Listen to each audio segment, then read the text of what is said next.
క్రీస్తు స్వరూపము మీ అందు ఏర్పడే వరకు మీ విషయమై మరలా నాకు ప్రసవ వేదన కలుగుచున్నది. మనము బైబిల్ గ్రంథంలో యేసుక్రీస్తు తర్వాత అపోస్తలుల తర్వాత వచ్చినటువంటి పౌలును మనము చూస్తున్నప్పుడు, తను రాసినటువంటి పత్రికలను ధ్యానం చేస్తున్నప్పుడు తనకి ఎంతో భారము ప్రతి ఒక్కరి పట్ల ఉన్నట్లుగా మనం గమనించవచ్చు అన్నమాట. ఎంతో భారం.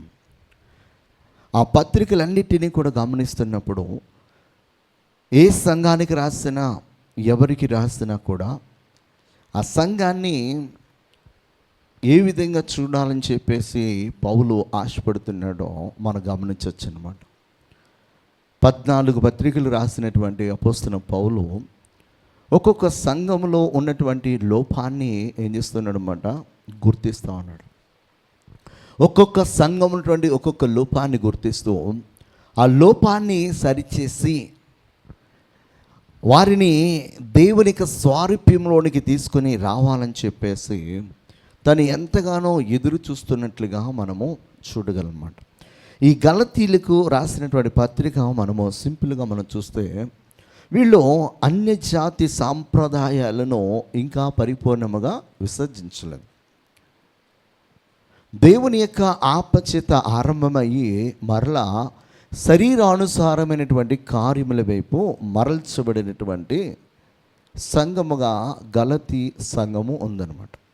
ఈ గలతీలో ఉన్నటువంటి ఈ సంఘము ఆత్మానుసారంగా ఆరంభమయ్యి మరలా శరీరానుసారంగా వెళ్ళటాన్ని బట్టి తను చాలా దుఃఖపడినట్లుగా మనం చూడొచ్చు అనమాట. అందుకే ఇక్కడ అంటున్నాడు ఏమనంటే, మీ విషయమై మరలా అంటున్నాడు. అంటే ముందు వీరి యొక్క స్థితి ఎలా ఉందనమాట, ఆత్మీయస్థితిలో ఉంది.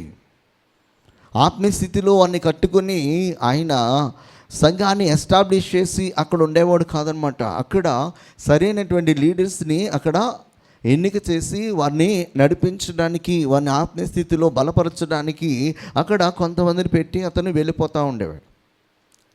అలా చేస్తూ వెళ్ళినటువంటి అపోస్తలుడైన పౌలు 2000 సంఘాలకు పైగా కట్టాడని చెప్పేసి చరిత్రకారులు చెప్తారన్నమాట. అంటే తన యొక్క జీవితంలో తను చేసినటువంటి ప్రయాణంలో తను దేనికి ప్రాధాన్యత ఇచ్చాడంటే, ఏ ప్రాంతానికి వెళ్తే ఆ ప్రాంతానికి అక్కడ క్రీస్తుని గురించినటువంటి వర్తమానంను ఆయన ప్రకటిస్తూ క్రీస్తు స్వారూప్యంలోనికి అక్కడ ఉన్న వారిని కూడా తీసుకుని రావడానికి ప్రయత్నం చేసి కొద్దిమందిని గ్యాదర్ చేసిన తర్వాత ఆ కొద్దిమంది ఇంకా ఎదగడానికి సరైనటువంటి నాయకులను ఎన్నిక చేసి అక్కడ ఆ యొక్క సంఘంలో తను వారిని పెట్టి అక్కడి నుంచి వెళ్ళేవాడు. అక్కడి నుంచి వెళ్ళిన తర్వాత ఈ సంఘము ఎదుగుతుందా లేకపోతే ఉన్నది చెడిపోతుందా అని చెప్పేసి దాని గురించినటువంటి ఆలోచన కలిగిన వాడే ఎంక్వైరీ చేస్తూ విచారణ చేస్తూ ఆ యొక్క సంఘ పరిస్థితులను సరిచేయడానికి రాసినటువంటి పత్రిక అన్నమాట. ఇక్కడ మీరు గమనించినట్లయితే ఈ యొక్క ఎఫెసీ వీళ్ళకు రాసిన పత్రికల మెయిన్ వెర్సెస్ ఏమున్నాయంటే 5-6 వచనాలు. ఎక్కడ 5-6 వచనాలు అంటే 3లో 5-6 వచనాలు. ఈ మర్మం ఇప్పుడు ఆత్మమూలముగా దేవుని పరిశుద్ధులకు అపోస్తలులకును ప్రవక్తలకును బయలుపరచబడి ఉన్నట్టుగా పూర్వకాలములందు మనుషులకు తెలియపరచబడలేదు. ఈ మర్మం ఏదనగా, అన్యజనులు స్వార్థ వలన క్రీస్తు యేసునందు యూదులతో పాటు సమాన వారసులను ఒక శరీరమందలి పాలి అవయములను వాగ్దానములో పాలివారనై ఉన్నారని. ఈ మర్మము ఏదనగా, అన్యజనులు దేని వలన చెప్పాలా, దేని వలన? సువార్త వలన క్రీస్తు యేసునందు యూదులతో పాటు సమాన వారసులంట. ఇది మర్మము. ఈ మర్మాన్ని దేవుడు బహిర్గతం చేశాడు. ఈ మర్మము ద్వారానే అపోస్తలుడైన పౌలు సువార్త ప్రకటిస్తూ యూదులతో సమాన వారసులుగా ప్రతి ఒక్కరూ కూడా ఎలా ఉండగలరు, ఎలా రాగలరు అనే విషయాన్ని చెప్తూ యేసుక్రీస్తు యొక్క స్వార్థ వలన, యేసుక్రీస్తుని గురించినటువంటి మాట వినటం వలన, విశ్వసించటం వలన ప్రతి ఒక్కరు కూడా యూదులతో పాటు సమాన వారసు అని చెప్పి సంఘాన్ని కట్టేసి, సంఘాన్ని ఎస్టాబ్లిష్ చేసి ఈయన వేరే ప్రాంతంలోకి వెళ్ళి, ఈయన ఇలా వెళ్ళిన తర్వాత యూదుల్లో కొంతమంది మరలా ఏం చేస్తారన్నమాట, అన్యజనులు మనతో పాటు సమాన వారసులు క్రీస్తు సువార్త వలన అవ్వటానికి వీల్లేదు. దీనివల్ల క్రీస్తు సువార్త వలన అవ్వడానికి వీల్లేదు. వాడు ఎప్పుడు యూదుడు అనిపించుకుంటాడంటే ధర్మశాస్త్ర ప్రకారము మరలా వాడు సున్నతి చేయించుకోవాలి. ఇదే మాట్లాడతారు ఈ గ్రంథంలో. మీరు గమనించినట్లయితే చివర ఎక్కడ గలతీయులకు రాసిన పత్రికలో చివరి అధ్యాయంలో చెప్తాడు. ఏమంట, ఎక్కడ 15 కాకోకుండా 12 నుంచి చదవండి. శరీర విషయమందు చక్కగా అగపడు వారెవరో వారు తమ క్రీస్తు యొక్క శిలువ విషయమై హింస పొందకుండుటకు మాత్రమే సున్నతి పొందవలని మిమ్మును బలవంతము చేయుచున్నారు. అయితే వారు సున్నతి పొందిన వారైనను ధర్మశాస్త్రమును ఆచరింపరు. తాము శరీర విషయమందు అతిశయించి నిమిత్తము మీరు సున్నతి పొందవలని కోరుచున్నారు. హల్లెలూయా. వారు అతిశయించాలి. ఏంటి అతిశయం అంటే, వీరు ఖచ్చితంగా సున్నతి చేసుకుంటేనే వీడు యూదుడు. కొంతమంది మన దేశంలో ఈ రోజున గుళ్ళ దగ్గర కానీ, చర్చెస్ దగ్గర కానీ, రోడ్ల మీద కానీ కొంతమంది దగ్గరికి వెళ్ళి వాళ్ళ మీద ఒక కోపము కానీ, అక్కసు కానీ, లేకపోతే వీడిని మనము ఖచ్చితంగా మనం అనుకున్నట్టుగా చేయాలి అనుకున్న వ్యక్తి దగ్గరికి వెళ్ళినప్పుడు వాళ్ళు ఏం చేస్తున్నారు, ఇప్పుడు ఫోర్స్ఫుల్గా బొట్టోడు పెట్టి వాళ్ళు ఈ మాట నువ్వు పలకకపోతే వాడిని కొట్టడము, హింసించడము, ఎన్నో కార్యాలు చేస్తున్నారు ఫోర్స్ఫుల్గా. ఇంకా మీరు చూసినప్పుడు మొన్నటి వరకు ఫోన్పే యాప్లో మహేష్ బాబు మాట్లాడేవాడు కదా. ఇప్పుడు ఎవరు మాట్లాడుతున్నారో, ఎవరెవరో మాట్లాడి లాస్ట్లో ఆ ట్యాగ్ పెడుతున్నారు. గమనించారా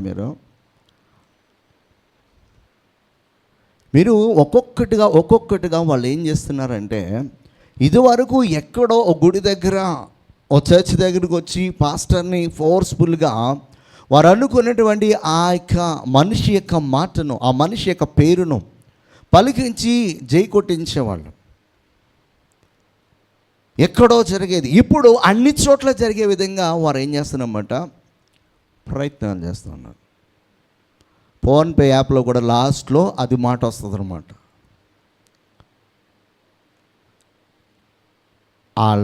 వీళ్ళు ఎలాగో వాళ్ళు అలాగే, ఎవరో యూదులు ఎలాగో వీళ్ళు అంతే, సేమ్ కేటగిరీ. వాళ్ళు ఆప సంబంధముగా ఆరంభించి మరలా ఏం చేస్తున్నారన్నమాట, వాక్యము కాదు, దేవుని స్వార్థ కాదు, మొట్టమొదటిగా నీవు ధర్మశాస్త్ర ప్రకారము ఏమవ్వాలి, యూదుడు అవ్వాలి. యూదుడు అయిన తరువాతనే నువ్వు క్రైస్తవుడు అవుతావు అని చెప్పేసి వాళ్ళు ఏం చేస్తారన్నమాట, బలవంతం చేస్తూ ఉన్నారు. పాత నిబంధన కాలంలో అది దేవుడు అబ్రహాముతో ధర్మశాస్త్రము లేనప్పుడు అబ్రహాము యొక్క సంతతితో దేవుడు చేసినటువంటి నిబంధన. ఎలాంటి నిబంధన అంటే, ఇప్పుడు నీవు నాకు రక్త సంబంధి అవుతావని విధముగా దేవుడు నిబంధన చేసుకున్నాడు. అదే నిబంధన మరలా పస్కాను వధించినప్పుడు రక్త నిబంధనగా చేశాడు. అయితే మనము క్రొత్త నిబంధనలోనికి వచ్చినప్పుడు క్రీస్తు యొక్క రక్తము ద్వారా మనలను ఆ నిబంధనలోనికి తీసుకుని వెళ్ళాడు. కనుక పాతది ఏమైందనమాట, కొట్టివేయబడింది. ఇంకా ఆ అబ్రహాముతో దేవుడు చేసినటువంటి ఆ యొక్క సున్నతి ద్వారా చేసినటువంటి నిబంధన, పస్కా బలి పశువు ద్వారా చేసినటువంటి నిబంధన, ఇవి కొట్టివేయబడి ఆ పస్కా బలి పశు ప్లేస్లో నిజమైనటువంటి పస్కాను ఆచరించడానికి ఆచార సంబంధమైనది కాకోకుండా ఆప సంబంధమైనదై నిరంతరము ఒక్కటే రీతిగా ఉన్నటువంటి ఆ యొక్క బలిని అర్పించడానికి ఆయన పరముని వీడి భూమిపైకి వచ్చాడు. ఈ నిబంధన, ఇది క్రొత్త నిబంధన. ఈ నిబంధనలో క్రీస్తుని విశ్వసించి ఆయనను సొంత రక్షకునిగా చేర్చుకున్న ప్రతి ఒక్కడు కూడా యూదునితో పాటు సమాన వారసుడు, వాగ్దానములో పాలిభాగస్తుడు. ఇక దాని కొరకు యూదుడు అవ్వాల్సినటువంటి, యూదుడని ఒక సర్టిఫికెట్ తీసుకోవాల్సిన అవసరత లేదు. వీళ్ళు ఏం చేస్తున్నారంటే అక్కడ ఉన్నటువంటి విశ్వాసులను ఫోర్స్ చేస్తూ ఉన్నారు. నువ్వు ఖచ్చితంగా మొట్టమొదటిగా ఈ కార్యము చేయాల్సిందే. దాని విషయమే చాలా చాలా చాలా దుఃఖపడ్డాడనమాట. అందుకంటున్నాడు, నా పిల్లలారా, క్రీస్తు స్వరూపము మీ యందు ఏర్పడే వరకు మీ విషయమై మరలా నాకు ప్రసవ వేదన కలుగుచున్నది. ప్రసవ వేదన. ఒక ఆత్మను మనము సంపాదించాలంటే ఒకనాటి ఒక దినము ప్రసవ వేదన. ఒక స్త్రీ ఒక బిడ్డకు జన్మనిచ్చేటప్పుడు ఎలాంటి ప్రసవ వేదన పడుతుందో, ఒక ఆత్మను సంపాదించాలంటే అంత ప్రసవ వేదన ఎవరికి ఉండదు తెలుసా? సేవకుడికి ఉంటుంది. అంత ప్రయాసపడితేనే కానీ తప్ప ఒక ఆత్మను పరిపూర్ణముగా దేవుని యొక్క రాజ్యంలోనికి చేర్చలేం. సింపుల్గా ఎవరో దేవుని తెలుసుకొని సింపుల్గా దేవుని యొక్క రాజ్యంలో ప్రవేశించలేరు. ఆ ఆత్మ కొరకు ఎంతో ఎంతో ఎంతో కన్నీరు కాచాల్సినటువంటి వారిగా సేవకులు ఉండాలి. హల్లెలూయా. ఫిలోమోనుకి రాసినటువంటి పత్రికలో పౌలు ఒక సాక్ష్యం ఇస్తాడు. మొదటి అధ్యాయంలో 10వ వచనం.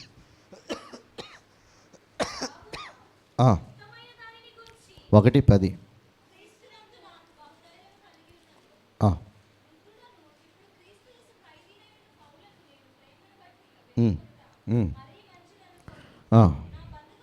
ఏమంటున్నాడు అక్కడ? నా బంధకములలో నేను కనిన నా కుమారుడగు ఒనేసిము కోసరము నిన్ను వేడుకొంచు. నా బంధకములలో. ఎక్కడ కన్నాడంట ఈయన్ని? బంధకాలు.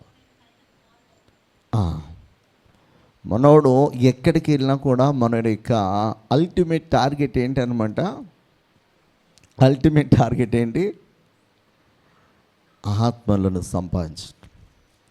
బంధకములలో, ఇరుకులలో, ఇబ్బందులో, జైల్లో ఉన్నప్పుడు ఎక్కడ ఉన్నా కూడా తను ఏ పని చేస్తూ ఉన్నాడు అన్నమాట? దేవుని పని చేస్తాను. దేవుడు తను ఎందుకు పిలుచుకున్నాడో అది నెరవేర్చడానికి తను ప్రతి దినము ప్రతి గడియ దాని కొరికే ఆలోచన చేస్తున్నాడు. తను దుఃఖంలో ఉన్న అదే పని చేస్తున్నాడు. పౌలు శీలను బాధించినప్పుడు అక్కడ వాళ్ళు దుఃఖముతో లేరు, సంతోషముతో ఉన్నారు. ఎందుకు సంతోషం అంటే జైల్లోకి వెళ్ళడానికి అవకాశము సర్వసాధారణంగా దొరకదు, కానీ వారికి దొరికింది. జైల్లోకి వెళ్ళినటువంటి పౌలు శీలలో జైల్లో దుఃఖముతో ఏంటి ప్రభువా అని చెప్పేసి సైలెంట్గా పాటలు పాడుకోవటం లేదు, సైలెంట్గా ప్రార్థన చేయట్లేదు. వాళ్ళు సంతోషంతో వాళ్ళు చప్పట్లు కొడుతూ ఉత్సాహముగా ప్రభుని ఏం చేస్తున్నారన్నమాట? స్తుతిస్తూ ఉన్నారు. సంతోషంతో పాటలు పాడుతున్నారు. ఈ సంతోషంతో పాటలు పాడుతున్నప్పుడు అక్కడ ఉన్నటువంటి ఆ జైలు శిక్షను అనుభవిస్తున్న వారికి, ఆ జైలు సూపరింటెండెంట్ కావచ్చు, అక్కడ ఉన్నటువంటి విధులు నిర్వహిస్తున్న వారికి కావచ్చు, వీరేంట్రా బాబు బహు వింతగా ఉన్నారో, వీళ్ళు అన్యాయంగా జైల్లో వేసినప్పటికీ కూడా వీళ్ళు సంతోషంగా ఉన్నారేంట్రా అని చెప్పి అనుకునే విధంగా వారి యొక్క ప్రవర్తన, వారి యొక్క ఆలోచన, వారి యొక్క ప్రార్థన జీవితము, వారు పాడే పాటలు ఉన్నాయన్నమాట.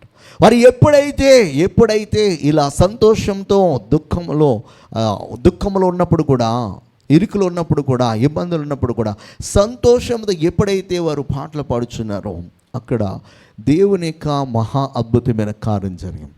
పెద్ద భూకంపం వచ్చింది, కానీ ఎవరికి ఏం కాలే, ఎవరికి గాయాలు అవ్వలే. సరసాల పునాదులు కదిలిపోయినాయి, డోర్స్ ఓపెన్ అయిపోయినాయి. వారి చేతులకు కాళ్ళకు ఉన్నటువంటి సంకెళ్ళన్నీ కూడా తెగిపోయి అవి కిందకి జారి పడిపోయాయి.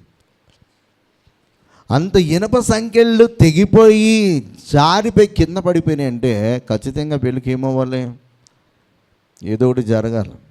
ఏ కాలు చేయి ఎరగడమో జరగాలి. కానీ జరిగిందా? లేదు.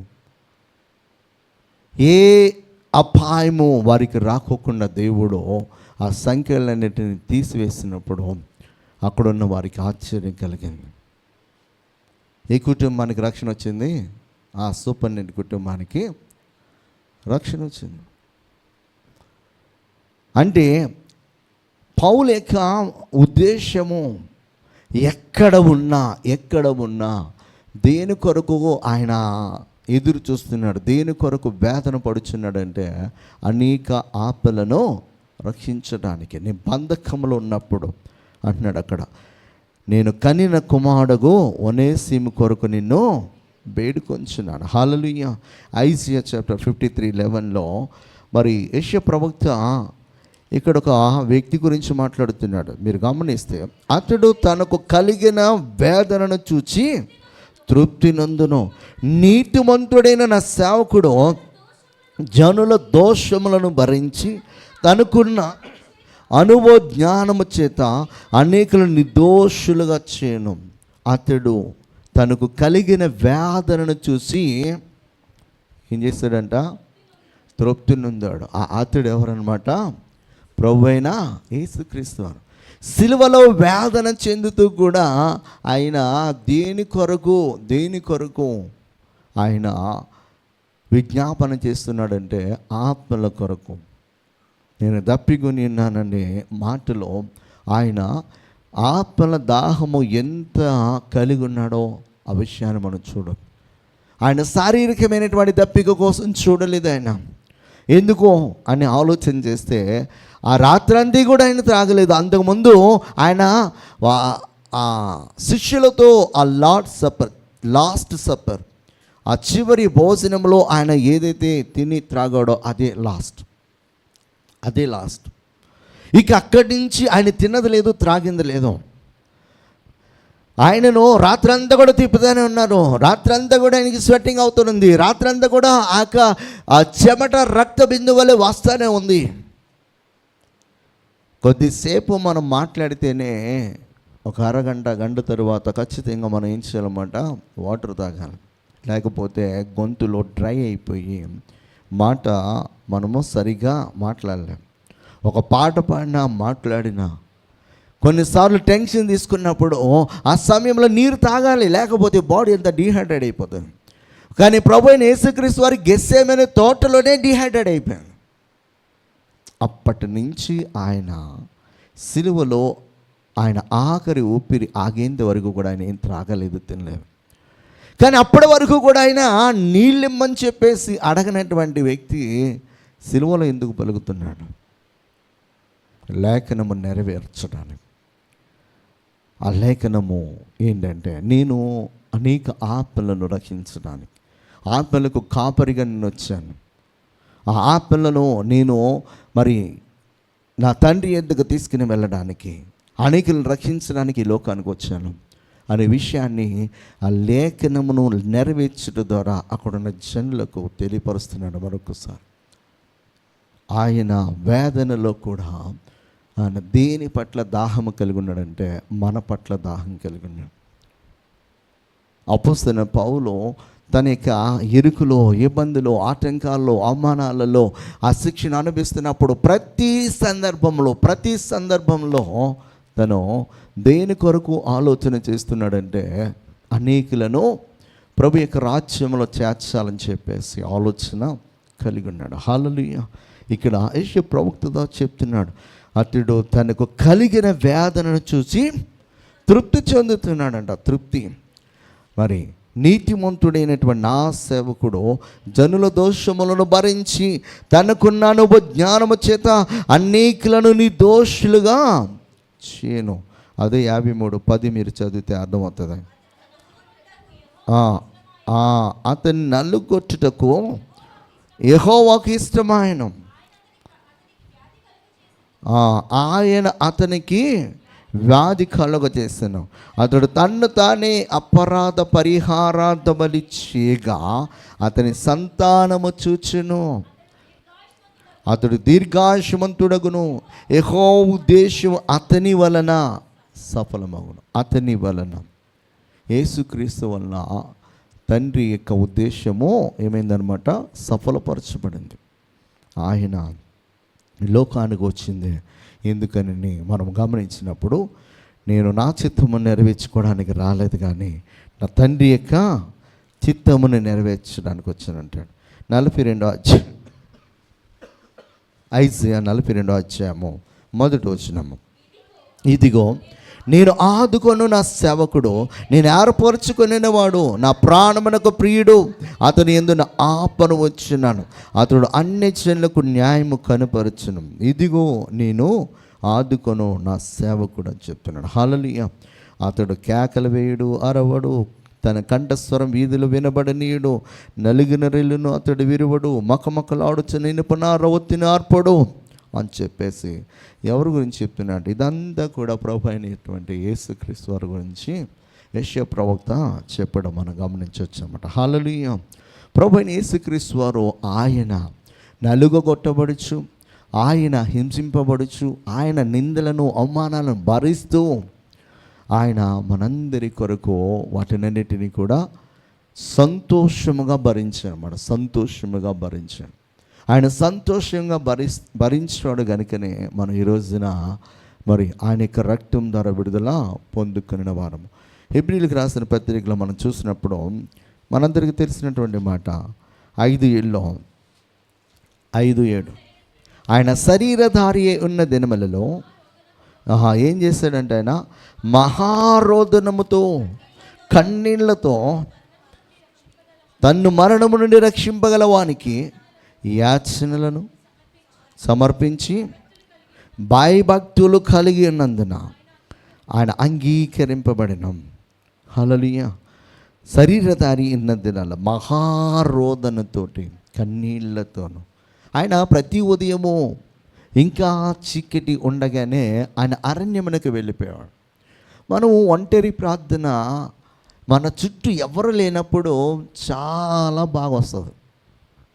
ఎవరైనా పక్కన పడుకున్నా లేకపోతే ఇంకెవరైనా ఉన్నా ఒంటరి ప్రార్థన చేయడానికి మనము రోదన చేయాలన్నా, దుఃఖపడాలన్నా వాళ్ళకి ఎక్కడైనా డిస్టర్బెన్స్ అవుతుందేమని కొంచెం మన మైండ్లో అలా ఉండి ఎలా చేస్తామంటే వాళ్ళకి ఇబ్బంది కలగకోకుండా ఉండటానికి ప్రార్థన చేస్తాం.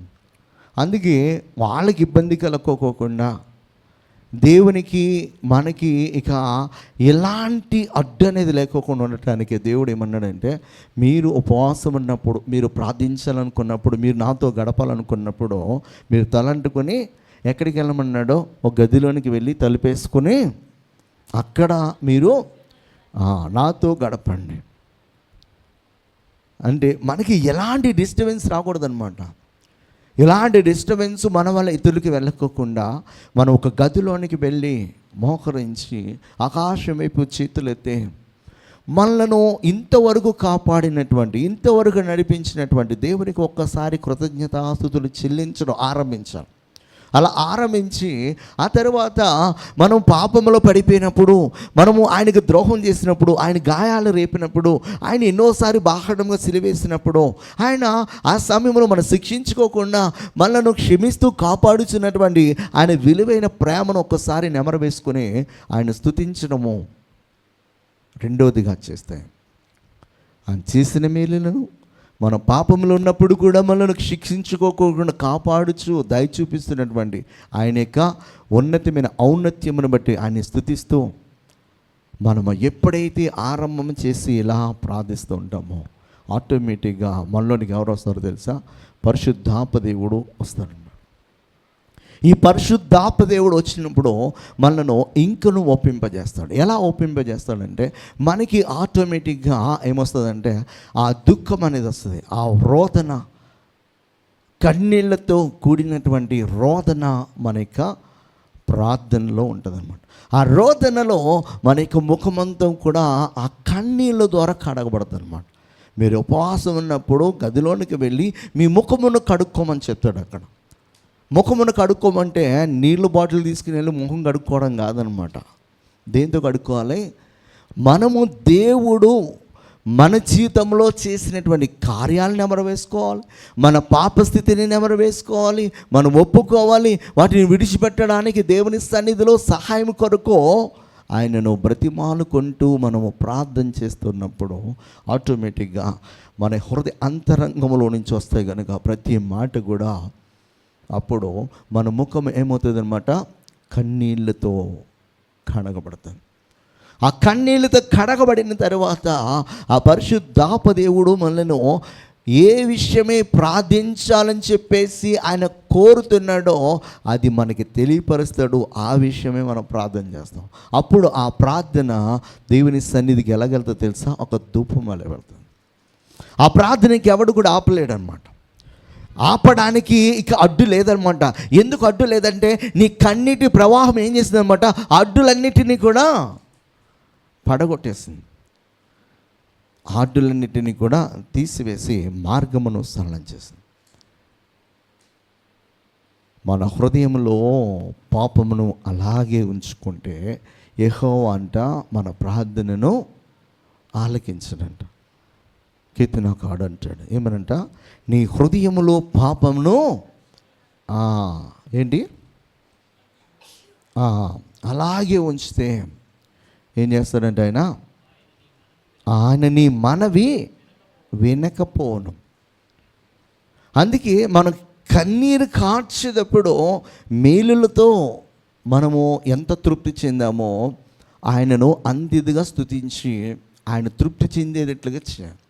రెండు, ఈ మేలులు మనం భక్తి వల్ల వచ్చినాయా, మనం పాపంలో ఉండగా కూడా వచ్చినాయా, మనం ఇంకా ద్రోహం చేసినా కూడా వచ్చినాయా అనేది ఒక్కసారి గుర్తు చేసుకొని మనము ఆయన సన్నిధిలో తగ్గించుకోవాలి. ఎంత తగ్గించుకోవాలంటే ఆయన పాద ధూళి కంటే కూడా హీనమైనటువంటి వారముగా మనం ఉన్నాము. అంత తగ్గించుకొని మన దేవుని సన్నిధిలో మన స్థితిని ఒప్పుకున్నప్పుడు మనకి ఆ ప్రార్థన దేవునికి సన్నిధికి ఒక మంచి ధూపముగా వెళ్తుంది అనమాట. హల్లెలూయా. ఇక్కడ మరి అపోస్తలుడైన పౌలు సంఘం పట్ల ఎంత భారము కలిగి ఉన్నాడంటే చాలా భారము కలిగి ఉన్నాడు. క్రీస్తు స్వరూపము మీ యందు ఏర్పడే వరకు అంటాడు. 1 పేతురు 2:24 మాట, మనము పాపముల విషయమై చనిపోయి నీతి విషయమై జీవించున్నట్లు ఆయన తానే తన శరీరమందు మన పాపములను మ్రాను మీద వేసుకొనెను, ఆయన పొందిన గాయముల చేత మీరు స్వస్థత నొందిరి అంటాడు. పేతురు చెప్తున్నాడు, మన పాపముల విషయమై చనిపోయి మనము నీతి విషయమై జీవించినట్లు ఆయనే తానే తన శరీరమందు మన పాపములను ఏం చేశానమంట, మ్రాను మీద మోసుకొనెను, ఆయన పొందిన గాయముల చేత మనకేమిచ్చారన్నమాట, స్వస్థత ఇచ్చాడు. హల్లెలూయా. ప్రభువైన యేసుక్రీస్తు వారు అంత భారమును, అంత బాధను, అంత అవమానాన్ని, అంత నిందలను ఆయన ఎందుకు సహించాడంటే మనము మరి స్వస్థత పొందుకోవాలి, మనం విడుదల పొందుకోవాలని, మనము రక్షణ పొందుకోవాలని ఒకే ఒక ఉద్దేశంతో ఆయన అన్ని బాధలను భరించటం మనము చూడగలమాట. రోమిలికి రాస్తే కూడా చెప్తాడు అపోస్తలుడైన పౌలు 5:9, కాబట్టి ఆయన రక్తం వల్ల ఇప్పుడు నీతిమంతులముగా తీర్చబడి మరింత నిశ్చయముగా ఆయన ద్వారా ఉగ్రత నుండి రక్షింపబడుదము. హల్లెలూయా. ఇప్పుడు అంటాడన్నమాట, ఇప్పుడు ఆయన యొక్క రక్తము వల్ల ఎలా తీర్చబడ్డా అనమాట, నీతిమంతులుగా. అపోస్తలుడైన పౌలు ఈ యొక్క సత్యాన్ని ప్రకటిస్తూ ఉన్నాడన్నమాట. ధర్మశాస్త్రం వల్ల కాదయ్యా నీతిమంతులుగా అయ్యేది, ధర్మశాస్త్రము కాదయ్యా విడిపించేది, ధర్మశాస్త్రము కాదయ్యా రక్షించేది, అది ఒక పెదబాల శిక్ష లాంటిది. అది మనకి దాని ద్వారా నువ్వు గ్రాడ్యుయేట్ అవ్వలేవు, దాని ద్వారా నువ్వు ఉద్యోగం సంపాదించుకోలేవు అని చెప్పేసి ఏం చేస్తా ఉన్నాడన్నమాట, వారికి తెలియపరుస్తున్నాడు. నువ్వు గ్రాడ్యుయేట్ అవ్వాలంటే, నువ్వు పరిపూర్ణుడు అవ్వాలంటే దేని చేత అవుతావు అనమాట, క్రీస్తు యొక్క రక్తము ద్వారా, క్రీస్తు యందు విశ్వాసం ఉంచుట ద్వారా అవుతామని చెప్పేసి చెప్తారనమాట. హల్లెలూయా. ఇక్కడ మరి దేవుని యొక్క వాక్యాన్ని వినినప్పటికీ కూడా గలతీలో ఏం చేశారంటే ధర్మశాస్త్రం వైపు మరలా అడుగులు వేసి అపోస్తలుడైన పౌలుకి ఎంతో ఎంతో దుఃఖాన్ని కలిగజేశారు. అయితే క్రీస్తు స్వరూపము మన యందు ఎలా ఏర్పడుతుంది అనే విషయమే కొన్ని విషయాలు మనము జస్ట్ అలా టచ్ చేసి వెళ్ళిపోదాం. కొలస్సీయులకు రాసిన పత్రిక 3వ అధ్యాయము 7 నుంచి కొన్ని మాటలు చదివేసి మనం ముగించి. పూర్వము వారి మధ్య జీవించినప్పుడు మీరును వీటిని అనుసరించి నడుచుకుంటారు. ఇప్పుడైతే మీరు కోపము, ఆగ్రహము, దుష్టత్వము, దూషణ, మీ నోట బూతులు అను వీటన్నిటినీ విసర్జించండి. ఒకనితో ఒకడు అబద్ధమాడకుడి. ఏలయనగా ప్రాచీన స్వభావమును దాని క్రియలతో కూడా మీరు పరిత్యజించి జ్ఞానము కలుగు నిమిత్తము దానిని సృష్టించిన వాని పోలిక చొప్పున నూతన పరచబడుచున్న నవీన స్వభావమును ధరించుకున్నారు. ఇక్కడ చాలా స్పష్టంగా చెప్తాడనమాట. ఏమనంటే పూర్వము వారి మధ్య జీవించినప్పుడు మీరును వీటిని అనుసరించి నడుచుకున్నారు. ధర్మశాస్త్రము ఒక్కటే ఉన్నప్పుడు, యేసుక్రీస్తు లేనప్పుడు మీరు వీటిని అనుసరించారు. కానీ ఇప్పుడు ఆ ధర్మశాస్త్రాన్ని కొట్టివేసి ఇదిగో ఆయనే మీ మనసులపైన, మీ హృదయాలపైన రాయాలనుకున్నటువంటి మాటలున్నాయి, ఆ విధులున్నాయి. ఆ ధర్మశాస్త్రపు విధుల కంటే కూడా ఆయన యొక్క విధులు ఇంకా ఇంకా శ్రేష్టమైనవి. ఆ విధులను మీ యొక్క హృదయాల్లో రాసి మిమ్మలను ఆయన స్వారూప్యంలోనికి తీసుకొని రావడానికి ఆయన ప్రయత్నం చేస్తారు. ఇప్పుడైతే మీరు వేటిని విసర్జించాలంట? కోపాన్ని, ఆగ్రహమును, దుష్టత్వమును, దూషణ, మీ నోట బూతులను వీటన్నిటిని విసర్జించి ఒకనితో ఒకడు అబద్ధమాడకుండా ఏలయనగా ప్రాచీన స్వభావమును దాని క్రియలతో కూడా మీరు పరిత్యజించాలి. హల్లెలూయా. ప్రభువైన యేసుక్రీస్తు వారిని ఎప్పుడైతే మనము నమ్మి విశ్వసించి వెళుతున్నామో మనము క్రీస్తునందున్న వారముగా ప్రవర్తించాలి. ఎవడైనా క్రీస్తునందున్న ఎడల వాడు నూతన సృష్టి. ఇదిగో పాతవి సమస్తమును కూడా గతించను. క్రీస్తునందు ఉన్నట్లుగా మనము, క్రీస్తు మనతో ఉన్నట్లుగా, క్రీస్తు మనలో ఉన్నట్లుగా మనము ఆలోచన చేయాలి, పాటలు పాడాలి, ప్రార్థించాలి, మాట్లాడాలి. మన ప్రతి యాక్టివిటీ కూడా ఎప్పుడైతే అలా మారుతుందో క్రీస్తు స్వారూప్యమో మన యందు ఏర్పడడానికి మనము అక్కడ సిద్ధముగా ఉన్నామని చెప్పేసి ఒక సంకేతం అన్నమాట.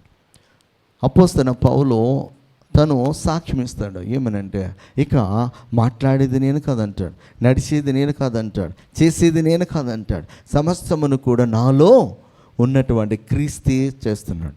అందుకే తను ఏమంటాడంటే నేను క్రీస్తులా జీవిస్తాను, నువ్వు నన్ను పోలే నడుచుకో అని చెప్తున్నాడు. అంటే క్రీస్తు స్వారూప్యము ఎవరిలో ఏర్పడిందనమాట? పౌలులో పరిపూర్ణముగా ఏర్పడింది.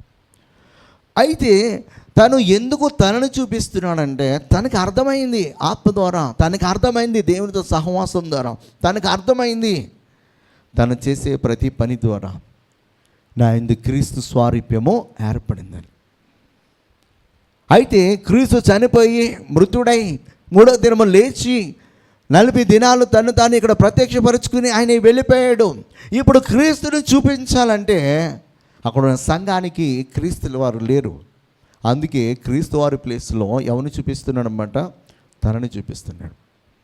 యెహోవా దేవుని మీరు చూడలేరు కనుక యేసుక్రీస్తు ప్రభువారు ఏమంటున్నారంటే నన్ను చూస్తే ఆయనను చూచినట్టే. ఇక్కడ మనం అర్థం చేసుకోవాలి, యేసుక్రీస్తు వారిని చూస్తే ఎవరు చూసినట్టు? యెహోవా దేవుని చూసినట్లు. ఇక్కడ అపోస్తలుడైన పౌలు ఏం చెప్తున్నాడు అన్నమాట? తన యొక్క శిష్యులకైనా, తన యొక్క ఆపి బిడ్డలకైనా, సంఘస్థులకైనా ఏం చెప్తున్నాడు అన్నమాట? నన్ను పోలి మీరు నడుచుకోండి అంటే నేను క్రీస్తుని పోలి జీవిస్తున్నాను, క్రీస్తు స్వారూప్యమున యందు ఏర్పడింది, మీరు నన్ను చూసి నేర్చుకోండి అని చెప్తున్నాను. హల్లెలూయా.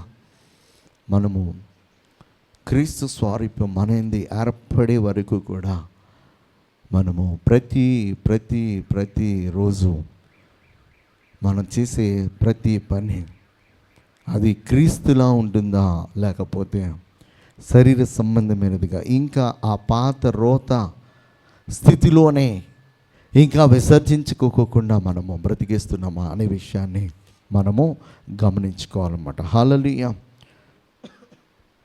ఏమంటాడంటే ఒక 2 మాటలు చెప్పేసి ముగించేస్తాను. 1 కొరింథీయులకు రాస్తాం 10వ అధ్యాయము 33వ వచనము తర్వాత ఇలాగు నేను కూడా స్వప్రయోజనమును కొరకు అనేకులు రక్షింపబడవలనని వారి ప్రయోజనమును కోరుచు అన్ని విషయములలో అందరినీ సంతోషపెట్టుచున్నాను. నేను క్రీస్తుని పోలి నడుచుకున్న ప్రకారం మీరును నన్ను పోలి నడుచుకుని. కంటిన్యూషన్ అన్నమాట. తర్వాత అధ్యాయంలో 1వ వచనం అది చెప్తున్నాడు. ఏమనంట, ఇలాగు నేను కూడా స్వప్రయోజనమును కోరక. ఏంటంట, క్రీస్తు వారు స్వప్రయోజనమును ఆయన కోరుకున్నాడా? ఆయన సంతోషాన్ని వెతికాడా? ఆయన మన యొద్ద నుంచి ఏమైనా ఆశించాడా? ఆయన సిలువలో మరణించడానికి అన్ని అవమానాలు నిందలు సహించడానికి ఆయన మన యొద్ద నుంచి ఏమి ఆశించలేదు. ఆయన నిస్వార్థమైనటువంటి ప్రేమ, నిష్కళంకమైనటువంటి ప్రేమ. అలాంటి ప్రేమ మరి ఎక్కడ కూడా దొరకదు ఈ జగాన. ఇక్కడ అపోస్తలుడైన పౌలు చెప్పాను, ఇలాగ నేను కూడా ఏమంటున్నాడు, నేను కూడా స్వప్రయోజనమును కోరక అనేకులు రక్షింపబడవలనని వారి ప్రయోజనమును కోరుచున్నాడంట. ఎవరి ప్రయోజనము? వారి ప్రయోజనం. వారు రక్షింపబడాలి, వారు దేవుని తెలుసుకోవాలి, వారు దేవుని స్వరూపమును వారు ధరించుకోవాలి. ఆ స్వారూప్యము వారి యందు ఏర్పడేంత వరకు కూడా నేను నా స్వప్రయోజనము కొరకు నేను పంచాను. వారు సంతోషం, వారి యొక్క రూపము మారాలి, వారి విశ్వాస స్థితి మారాలి. వారు అలా మారేంత వరకు కూడా నేను నా సంతోషాన్ని పక్కన పెడతాను, నా శ్రమలను మరి సహిస్తాను, నా నిందలను సహిస్తాను. ఈ లోకంలో ఎలాంటి ఇరుకులు, ఆటంకాలు, అడ్డులు ఎదురైనా కూడా వాటిని ఎదురాడి పోరాడి నేను జయించి వారికి ఆ రక్షణ సువార్తను అందిస్తానని చెప్పేసి పౌలు చాలా చక్కటి నిర్ణయాన్ని తీసుకొని ముందుకు వెళ్ళినట్లుగా మనం చూస్తాం. అక్కడ చెప్తాడు, నేను క్రీస్తుని పోలి నడుచుకున్న ప్రకారం మీరు నన్ను పోలి నడుచుకునండి. హల్లెలూయా. అంటే అంత ఇదిగా అపోస్తలుడైన పౌలు సంఘము కొరకు ప్రయాసపడుతున్నట్లుగా మనం చూడగలం. అంత ప్రయాస అన్నమాట. అంత ప్రయాసపడ్డాడు కనుకనే అనేక ఆత్మలను తను సంపాదించగలడు. ఈ రోజున మరి నిజంగా మరి వాక్యాన్ని ప్రకటిస్తున్నటువంటి, వాక్యాన్ని వింటున్నటువంటి మనందరము కూడా అలాంటి ప్రయాసం కలిగి ఉంటే ఖచ్చితంగా అనేక ఆత్మల పంటను మనము కోయగలము. అలా కోస్తేనే మనము మరి అనేకులను ప్రభు రాజ్యంలో చేర్చగలమాట. ఒకే ఒక మాట చదివేసి మనం ముగించేద్దాం. యాక్ట్స్ చాప్టర్ 20:35 చదువుదాం.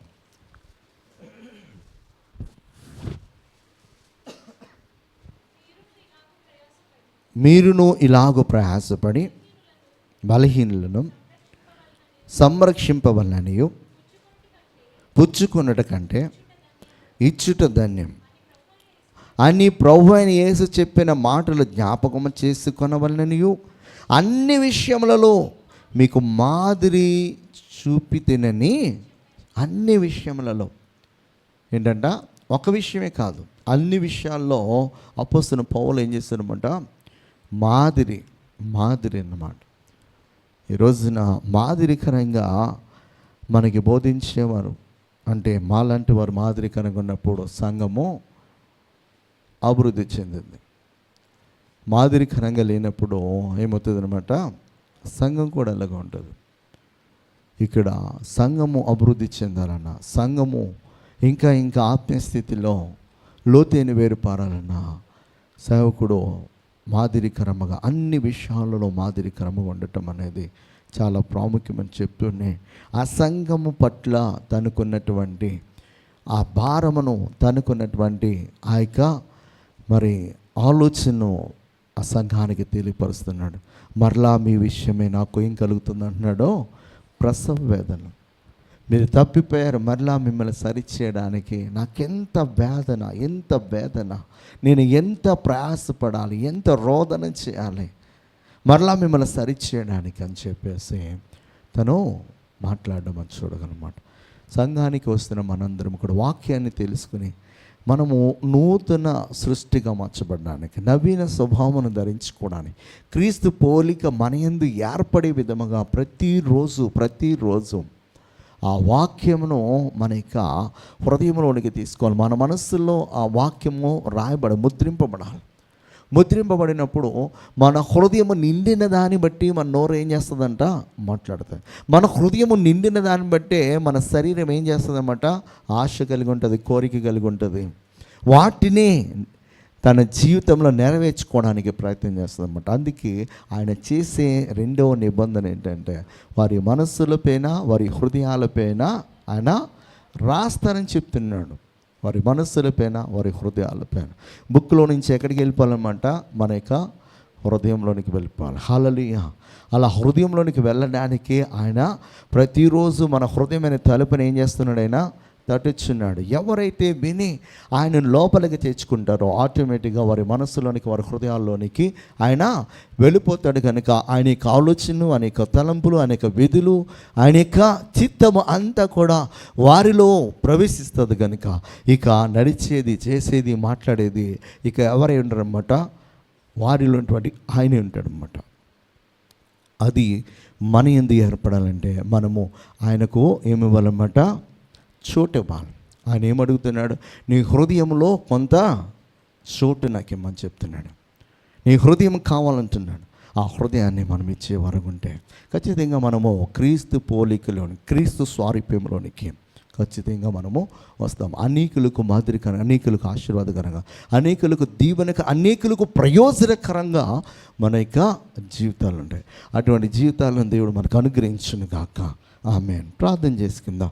మహాగణుడు, మహోన్నతుడు, సర్వాధికారి, సర్వశక్తిగల యేసయ్యానికి వందనాలు, స్తోత్రాలు చెల్లిస్తున్నాం తండ్రి. అవునయ్యా, నేను ఒక సంఘము పట్ల ఎంత భారమ కలిగి అపోస్తలుడైన పౌలు ఉన్నాడు. అయ్యా, ఇదిగో మీరు మరలా తప్పిపోవటం వల్ల మరలా మీ కొరకు నాకు ప్రసవ వేదన